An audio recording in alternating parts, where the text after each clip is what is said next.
जळगाव जामोद शहरामध्ये वंचित बहुजन आघाडी भारतीय बौद्ध महासभा यांच्या वतीने परभणी येथील संविधान विटंबना तसेच सोमनाथ सूर्यवंशी यांच्या हत्येच्या निषेधार्थ 6 जानेवारी रोजी भव्य आक्रोश मोर्चा काढण्यात आला होता।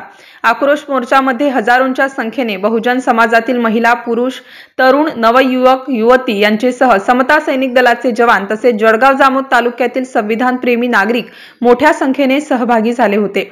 शहरातील भीमनगर येथून या मोर्चाचा प्रारंभ होऊन चावडी, स्थानिक दुर्गा चौक, तहसील चौक मार्गाने मार्गक्रमण करीत नंतर आंबेडकर चौकात एका जाहीर सभेचे आयोजन करण्यात आले होते।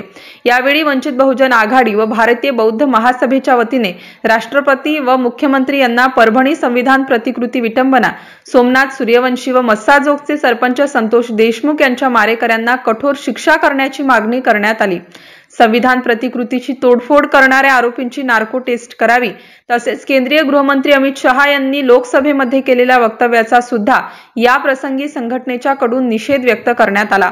मोर्चाला वंचित बहुजन आघाडी, भारतीय बौद्ध महासभा यांच्यासह तालुक्यातील बहुसंख्य नागरिक प्रामुख्याने उपस्थित होते। MCN न्यूज मराठी करिता दिलीप इंगळे, जळगाव। सर्वांना क्रांतिकारी जय भीम। आपण एवढ्या संख्येने या ठिकाणी उपस्थित झाला, सर्वप्रथम आपले मनापासून खूप खूप आभार। त्याचप्रमाणे आपल्या वंचित बहुजन आघाडीचे जिल्हाध्यक्ष सन्माननीय देवाभाऊ दामोदर, त्याचप्रमाणे भारतीय बौद्ध महासभेचे जिल्हाध्यक्ष सन्माननीय यशवंत वले सर, त्याचप्रमाणे महिला आघाडीचे सन्माननीय वैशाखाताई सावंत, त्याचप्रमाणे आमचे ज्येष्ठ मार्गदर्शक रजाने साहेब यांचे सुद्धा खूप खूप आभार आहे आमच्या कार्यक्रमाला उपस्थित झाले। त्याचप्रमाणे वंदनीय बंदे यांना सुद्धा पंचांग प्रणाम। आपण सर्वांना माहित आहे की गेल्या 10 डिसेंबर रोजी या महाराष्ट्रामध्ये परभणी शहराला जे गारबोट लावलं गेलं त्याच्यामध्ये परभणी पोलिसांचा खूप मोठा सिंहाचा वाटा आहे। कारण त्या ठिकाणी आंबेडकरवादी शांततेच्या मार्गाने आपलं आंदोलन करत असताना पोलिसांनी त्याला कुठेतरी गारबोट लावण्याचा प्रयत्न केला। म्हणून सर्वप्रथम परभणी पोलिसांचा या ठिकाणी मी जाहीर निषेध करतो। आणि त्या ठिकाणी आंदोलनामध्ये सहभागी झालेले सोमनाथ सूर्यवंशी, शहीद सोमनाथ सूर्यवंशी यांचा पोलिसांच्या कस्टडीमध्ये मृत्यू झाला। म्हणजे एक प्रकारे पोलिसांनी तो आपल्या शहीद सोमनाथ सूर्यवंशीचा खूनच केलेला आहे। आणि त्याचप्रमाणे त्या आंदोलनामध्ये ज्येष्ठ पॅंथर विजयजी वाकडे यांचा सुद्धा पोलिसांच्या दबावापोटी मृत्यू झालेला आहे। त्यांना सुद्धा विनम्र अभिवादन। आणि आपण सर्वांना माहित आहे की परभणीमध्ये कशा प्रकारे पोलिसांच्या माध्यमातून त्या ठिकाणी आंबेडकरवाद्यांवर अन्याय अत्याचार झालेले आहेत। त्या ठिकाणी आपल्या स्त्रिया असतील, एक गरोदर स्त्री होती 1.5 महिन्याची, त्या स्त्रीला सुद्धा पोलिसांनी बाथरूम तोडून, बाथरूमच्या दरवाजा तोडून त्या ठिकाणी बाहेर काढून त्या स्त्रीला सुद्धा अतिशय निर्दयपणे या परभणी पोलिसांनी मारलेला आहे। आणि आमचे सुशिक्षित तरुण जे आहेत यांच्यावर सुद्धा खोटे गुन्हे दाखल करून त्यांचं सुद्धा भविष्य या ठिकाणी खराब केलेलं आहे।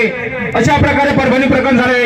आणि या देशाचा गृहमंत्री जो सर्वोच्च सभागृहामध्ये बरोबरतो की आंबेडकर हे नाव घेतल्यापेक्षा जर तुम्ही देवाचं नाव घेतलं असतं तर तुम्हाला स्वर्ग प्राप्ती झाली असती। मी या अमित शहाला सांगू इच्छितो की तुम्ही कदाचित तुमच्या कोणतेतरी दुसरे भगवान असतील, परंतु समस्त आंबेडकरवाद्यांचा एकच भगवान आहे, तो म्हणजे डॉक्टर बाबासाहेब आंबेडकर। कारण याच महापुरुषाने समस्त वंचित, शोषित, पीडित, दलित या समाजाचा उद्धार केलेला आहे। याच्या व्यतिरिक्त आंबेडकरवाद्यांचा दुसरा देव असू शकत नाही। त्यामुळे तुम्ही कोणत्या देवाला मानता त्याच्याशी आम्हाला घेणं देणं नाही। कारण संविधानाने प्रत्येकाला त्याचा धर्म पाळण्याचा अधिकार दिलेला आहे आणि तो सुद्धा माझ्या बाबासाहेबांनी दिलेला आहे। म्हणून हे सर्व षडयंत्र या देशामध्ये चालू आहे। याच्या मागे या सरकारचं सुद्धा एक षडयंत्र आहे की आपण पाहता लोकसभेची निवडणूक झाली, विधानसभेची निवडणूक झाली, त्याच्यानंतर या देशामध्ये ईव्हीएमच्या विरोधामध्ये एक लाट उसळली आणि हे लाट कुठेतरी दाबण्याचा प्रयत्न या मनुवादी सरकारने केलेला आहे।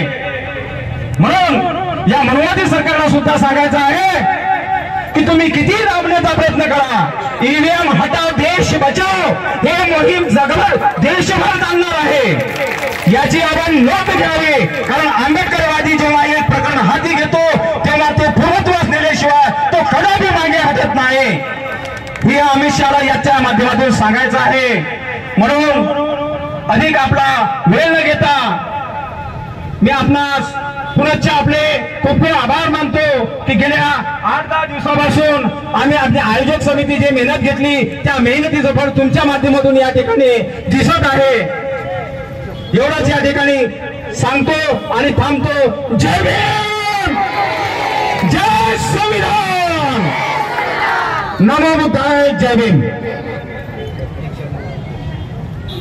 जय भीम, जय भीम, जय संविधान। आसमान में करोड़ों सितारे नजर आते हैं, दुखियों का सहारा नहीं। आसमान झांक के भी देखो लेकिन मेरे भीमराज जैसा सितारा नहीं।